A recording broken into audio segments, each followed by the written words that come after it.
Omar radiallahu anhu says, when Abu Bakr became Khalifa, this is extremely beautiful by the way. I want you to actually put yourself in Medina right now. You live there, Abu Bakr is the Khalifa. He leads the Salah, he leads the prayer. He said every day after Fajr, Abu Bakr radiallahu anhu would go in an opposite direction of his house and he would go deep into the desert. I was very curious, right? What does he do out there? So Umar radiallahu anhu said, I'd watch him every single day. He'd go to Salat al-Fajr and then Abu Bakr does not return home. He just walks far away into the desert. So he said, every day I'd wonder, ila ayna yakhruj? Where does he go? Where does he go? Where does he go? He said, one day I said to myself, la atba'an. That's it. I'm going to go follow him and find out what he's doing. I just can't get over this curiosity of mine. So Umar radiallahu anhu said, I kept the pace from him to where he was at the end of my eyesight, meaning I walked just as far away to where I could still see him. And then he said, I saw him go into this beat up old house. So Umar radiallahu anhu said, I quickly went and I hid behind.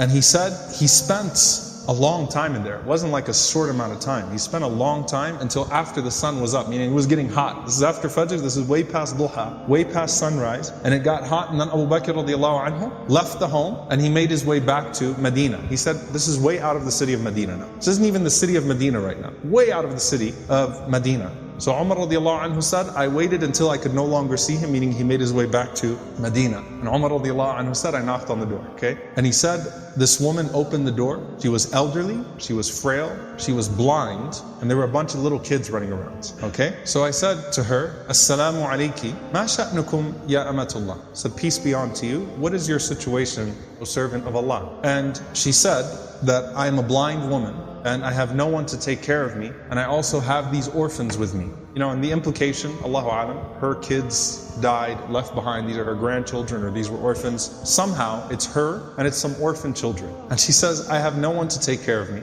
and these orphans. Umar radiallahu anhu said, who is that visitor that comes to you every single day? The answer, she says, I don't know who he is. La yuthkar li ismuhu abada. He never once shared his name with me.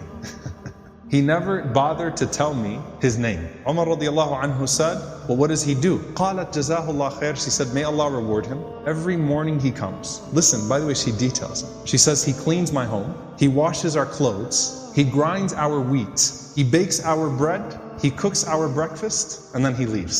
Subhanallah. Think about that. If this was the only narration we had about Abu Bakr, it's incredible.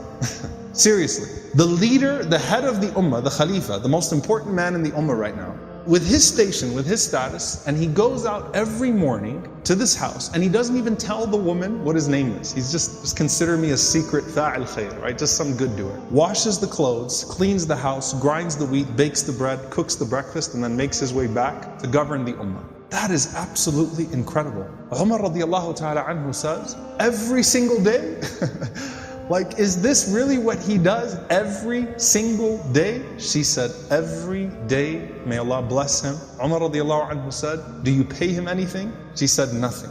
Umar radiallahu ta'ala anhu started to cry and he said, أَتَعَبْتَ الْخُلَفَاءَ بَعْدَكَ يَا أَبَا بَكْر. You have exhausted every successor of yours, O Abu Bakr. You've exhausted us. Anyone that comes after you is exhausted.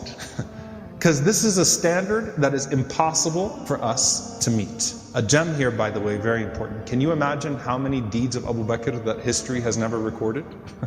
You know, the books of the fada'il, the virtues of Abu Bakr, the things that he used to do. Can you imagine how many of those secrets he actually managed to hide? And why did he not think of himself too good to still do that thing?